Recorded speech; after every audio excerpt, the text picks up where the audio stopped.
Good evening, Matt Wordsworth with ABC News. There's been an extraordinary national security breach out of state parliament. Premier Anastasia Palaszczuk has accidentally published the name of an ASIO spy. Her office is blaming an administrative error. State political reporter Alison Horn is at state parliament. Al, how did this happen? Yeah, Matt, a major security breach. We understand the name and position of an ASIO officer was published online in the public diary of Premier Anastasia Palaszczuk. Now, releasing this sort of information is incredibly serious. It can carry a criminal charge and up to 10 years in jail. The Premier has apologised, saying it was an administrative error. The post has been removed, and she says that steps have been taken to ensure it doesn't happen again, although what those steps are we haven't been told. We also have contacted ASIO to see if there'll be any repercussions for the Premier or her office. We're still awaiting a response from the organisation. But Matt, this comes on the back of an incredibly trying day for the government, which saw it attacked by its own allies, the construction union, which has called for the resignation of Deputy Premier Jackie Trad.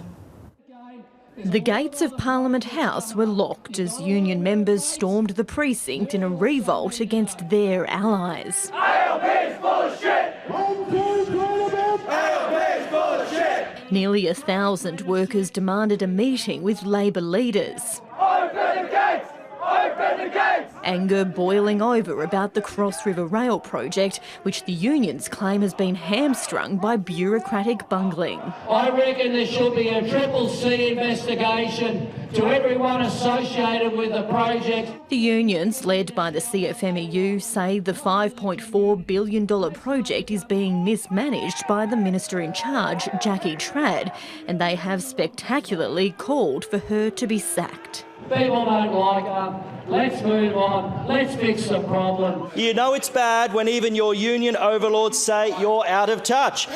Although the union has its own motives, like securing better contracts, what makes this attack from within particularly damaging for the government is it's now being hit by both sides of the political divide.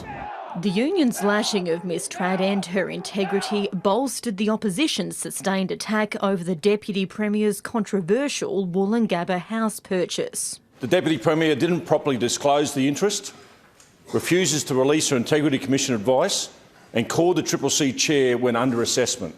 These matters are under assessment.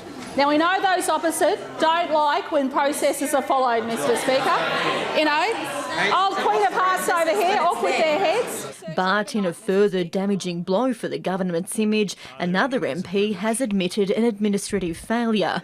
The member for Keppel, Brittany Lauger, failing to declare she stayed at the home of a property developer on a trip to China. Upon completing an audit of my finances for last financial year, I immediately remedied the register. Alison Horn, ABC News, Brisbane.